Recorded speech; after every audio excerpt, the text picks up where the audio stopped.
मैं जो बात करूँगा वो कर रहा हूँ इस संस्था के प्रिंसिपल की। इसका प्रिंसिपल क्या है कि ये क्यों बनाया और ये किस प्रिंसिपल पे काम करता है। आशा दीदी, ये क्या प्रिंसिपल है? हम ये मानते हैं कि चौधरी जी, हम ये मानते हैं कि बुजुर्ग की सेवा और साहित्य की सेवा एक समान है। मैं रजा साहब ऐसा क्यों कह रहा हूँ,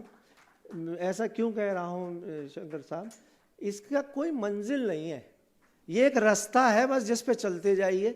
आप ये नहीं कह सकते कि एक बुजुर्ग की सेवा मैंने उस मंजिल तक करनी है, रास्ता है, करते ऐसी साहित्य है बागी साहब, बस साहित्य की सेवा करिए, कोई मंजिल नहीं है आप, और उस मंजिल का एक सफ़र है जिसे आप लोग जोड़ के सुहाना कर देते हो हमारे साथ, और उस सफ़र पे हम और वंदना चल रहे हैं और आप लोगों से सुहा।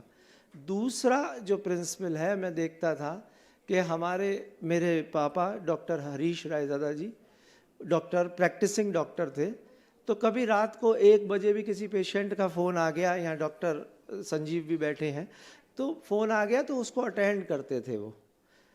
ऐसे ही मैं देखता था डॉक्टर कुमार बेचन जी, मेरे ससुर साहब, रात को भी किसी यशपाल साहब साहित्यकार का फ़ोन आया कि गुरुजी मेरी ये गज़ल या गीत ठीक कर दीजिए, तो वो रात को ही करते थे।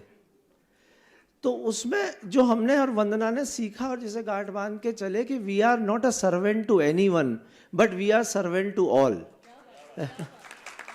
ये राज भाई, ये एक ऐसा प्रिंसिपल हमने सोचा है। तो ये जो चीज़ मैं कह रहा हूँ, एक जो कहते हैं लोग और जो मैंने गुना है, कौन चला गया ये ज़रूरी नहीं है, जाना तो सबको ही है, और कौन चला, मगर वो क्या सिखा के चला गया ये ज़रूरी है। तो जो पापा जी सुभाष भाई जो सिखा गए, हम उस पर चलने का प्रयास करते हैं। संजय भाई मेरा कहाँ है? अभी यहीं था। अच्छा, क्या एक कहते हैं कि जी एक समझदार, यशपाल भाई, एक समझदार बुजुर्ग का चले जाना ऐसे माने कि किसी लाइब्रेरी का जल जाना।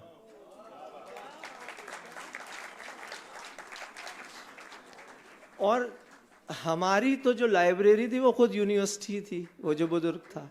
तो अब हम एक ऐसा प्रयास कर रहे हैं कि उस यूनिवर्सिटी में से खोद खोद के जो चीज़ें निकाल रहे हैं, जिसकी एक श्रृंखला की एक किताब आ रही है, और यशपाल जी हमारी टीम के कोर मेंबर हैं, फ्लैगशिप बेयरर हैं, उन्होंने पहले भी 2 किताबों का विमोचन किया है, 3 का, तो अब एक बुक और आएगी।